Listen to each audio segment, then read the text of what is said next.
तो आज हमारे साथ मौजूद हैं डॉक्टर हिबा नईम खान। बचपन से ही हम कहते हैं बच्चों के दांत जैसे ही निकलना शुरू हुए एक फर्स्ट चेकअप स्टार्ट कराना शुरू करते हैं एवरी 6 मंथ्स या एवरी 3 मंथ्स। सुरों का फूलना, उनसे खून निकलना, ये सबसे ज्यादा कॉमन प्रॉब्लम होती है।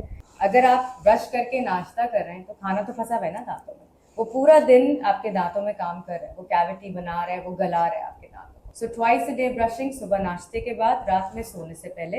एंड रात में सोने से पहले दांतों के बीच में पहले फ्लॉस करेंगे, फिर ब्रश करेंगे and then go to sleep. So it's very important that the first step that you do is go to a dentist and get yourself checked. Hello जी, अस्सलाम वालेकुम। मैं और के लिए आप देख रहे हैं हमारे वेब नाज़रीन। आज हम मौजूद हैं एक डेंटल क्लिनिक में और आज हम बात करने वाले हैं ओरल हाइजीन पे। ये एक बहुत बड़ा मसला है बहुत सारे लोगों का है, क्योंकि ओरल हाइजीन के बारे में बहुत ज़्यादा लोगों को पता नहीं होता। तो आज हमारे साथ मौजूद हैं डॉक्टर हिबा नईम खान। इनको वेलकम करते हैं और इनसे पूछते हैं कि ओरल हाइजीन को हम कैसे बेहतर बना सकते हैं। अस्सलाम वालेकुम, कैसे हैं आप? Walaikum assalam. I'm good. How are you? I am fine too. अच्छा डॉक्टर साहब, सबसे पहले तो मैं पूछना चाहता हूँ कि जो कॉमन मसले हैं या कॉमन जो प्रॉब्लम्स हैं ओरल हाइजीन को लेके या डेंटल को लेके, ये क्या क्या है और क्या क्या चीज़ें हो सकती हैं? देखिए, मोस्ट कॉमन जो प्रॉब्लम्स होती हैं वो इधर कैविटीज, जो हम लेमैन टर्म्स बोलते हैं, कीड़ा लग जाना दांत पे। फिर गम डिजीजेस के मसूड़ों का फूलना, उनसे खून निकलना, ये सबसे ज्यादा कॉमन प्रॉब्लम्स होती है। And the third most common is जो हमारे पास पेशेंट्स आके मोस्टली बोल रहे होते हैं, इज बैड ब्रेथ। बट वो बैड ब्रेथ रिलेटेड ही gingivitis, which is gum problem, and also cavities से होती है। So these are the most common issues.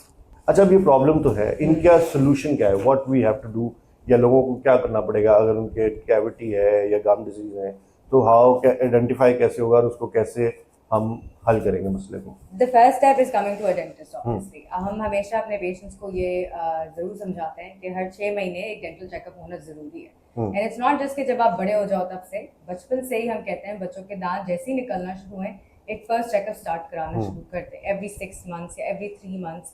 बच्चों को तो हम एवरी 3 मंथ्स बुलाते हैं, बट बड़ों का हम एवरी 6 मंथ्स रखते हैं। तो उससे फिर ये होता है कि जब 6 मंथ से आपका चेकअप होता रहता है, हम सबसे पहले बोलते हैं कि स्केलिंग कराना। स्केलिंग क्या है? दांतों की सफाई। अब हमारे यहाँ ये मिसकंसेप्शन है कि स्केलिंग करा दिया तो मेरे दांत खराब हो गए, मेरे दांतों में गैप्स आ गए, जबकि दैट्स नॉट ट्रू। होता क्या है, जब आप वेट करते हैं बहुत ज्यादा और दांतों के बीच में अच्छा खासा टार्टर जमा हो जाता है, तो वो दांतों के बीच में गैप ले आता है नेचुरली। जब स्केलिंग होती है और वो टार्टर हटता है तो वो गैप आपका प्रोमिनेंट हो जाता है, जिसपे लोगों को लगता है स्केलिंग से हमारे गैप आ गए, but actually no. But if you get it done शुरू से, एवरी 6 मंथ्स आप स्केलिंग कराते रहें, आपकी गम हेल्थ भी अच्छी रहेगी, आपके दांतों में गैप्स भी नहीं आएंगे। And because of that 6 monthly checkup आपका डेंटिस्ट भी देखता रहेगा मुंह के अंदर कोई मसला तो नहीं हो रहा, विच मीन्स के कैविटीज अर्ली ऑन आप कैच कर सकते हो एंड हम उसको फिर ट्रीट कर सकते हैं through a filling. So it's very important that the first step that you do is go to a dentist and get yourself checked. ठीक है। अच्छा, अब ये प्रॉब्लम्स तो हैं, अब जैसे बैड ब्रेथ की भी आपने बात की, तो हाउ मतलब किस तरह से करना चाहिए आपको? ब्रश कितनी दफा करना चाहिए दिन में? किस तरह से ओरल हाइजीन रखनी चाहिए जिससे आपको प्रॉब्लम्स ये ना हो आगे जाके? सो maintaining your oral hygiene, brushing is twice a day, सुबह नाश्ते के बाद, नॉट बिफोर ब्रेकफास्ट। ये तो एक नई चीज पता चल रही है। हाँ। क्योंकि सारी दुनिया तो सुबह उठते पहले ब्रश करके फिर खाना खाती है। बिल्कुल, ये गलत है। हाँ, ये गलत है। ये गलत है क्योंकि आप अगर रमजान में देखें, हम रमजान में क्या करते हैं, हम पहले सहरी करते हैं, फिर हम ब्रश करते हैं और फिर हम सोते हैं। क्यों? ताकि दिन भर में कोई खाना फंसा हुआ मुंह में ना आए। सही। वही सेम कॉन्सेप्ट यहाँ पर भी है। अगर आप ब्रश करके नाश्ता कर रहे हैं तो खाना तो फंसा हुआ है ना दांतों में, वो पूरा दिन आपके दांतों में काम कर रहा है, वो कैविटी बना रहा है, वो गला रहा है आपके दांतों को। So when you have breakfast, उसके 15-20 मिनट बाद you go and brush your teeth, तो जो भी खाना फंसा है वो सब निकल जाएगा, तो पूरा दिन you have a clean mouth. And then you have lunch. तो हमेशा whatever you eat, be it snack, be it chai, even chai, milk और चाय, क्योंकि मिल्क दांत से स्टिक करता है। अच्छा। तो अगर आप चाय भी पी रहे हैं तो बेस्ट है कि आप रिंस कर लें एक दफा उसके बाद, ताकि दांतों में कुछ चिपका ना रह जाए। So twice a day brushing, सुबह नाश्ते के बाद, रात में सोने से पहले। एंड रात में सोने से पहले the best thing to do is floss. दांतों के बीच में पहले फ्लॉस करेंगे, फिर ब्रश करेंगे and then go to sleep. So that's how you maintain your oral hygiene. ठीक है। अच्छा, एक बहुत इंपॉर्टेंट सवाल है कि ये जो आपने फ्लॉस बोला, जो धागे से साफ करते हैं, आसानी से समझा रहा हूँ, ये बहुत सारे लोग अफोर्ड ही नहीं कर सकते। ठीक है। So what is the alternate? There is any alternate for it or not really there. I don't think, मतलब मिसवाक आप कर सकते हैं। There's मिसवाक, because मिसवाक के भी ब्रिसल्स बहुत पतले होते हैं, तो वो दांतों के बीच में आराम से चले जाते हैं।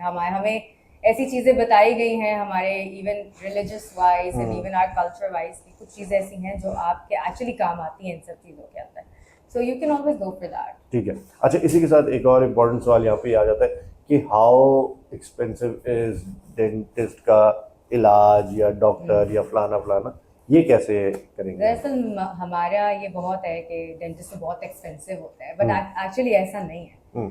अब मैं आपको बहुत बेसिक तरीके से समझाती हूँ। आप आए हैं मेरे पास, मैं आपके मुंह को चेक कर रही हूँ, मैंने आपको बताया आपके दांत में एक फिलिंग है। अब एक फिलिंग सपोजिटली अगर हो जाती है 8-10 हज़ार की, तो उस फिलिंग को आपने नहीं करवाया कि नहीं मैं अभी नहीं करवा रहा, अब वो ग्रो करे जाए देन इट कॉजेस पेन। आप वापस मेरे पास आए, आपने कहा मुझे अब दर्द है, अब उसमें रूट कनाल होनी है, root canal cost 30,000। You see the difference? अगर आप शुरू में करवा लेते तो आपको इतना फर्क नहीं पड़ रहा था, but because you delayed it so much, now it's costing you more. You delay it even more, दांत निकालना पड़ेगा, नया दांत लगाना पड़ेगा, उसके और चार्जेस। सही है ना? तो dentistry is not expensive, it's the neglect that makes it expensive. Okay. अगर आप शुरू में ही ट्रीटमेंट करा लें तो आपको इतना पैसा नहीं देना पड़ेगा, बट अगर आप वेट करेंगे, उस दांत को खराब होने देंगे, तो ऑब्वियसली एवरीथिंग जैसे जैसे वो एडवांसमेंट में ज़्यादा जाएगा, उतनी एडवांस ट्रीटमेंट मांगेगा, उतनी ज़्यादा कॉस्ट है। ठीक है, जबरदस्त। जाने से पहले I want you to tell कि कोई 3 tips to keep your mouth healthy, your oral health healthy, और आपकी ओरल हाइजीन जो है वो बेहतर रहे। 3 tips. 3 tips: brush twice a day, floss every night, and rinse after every meal.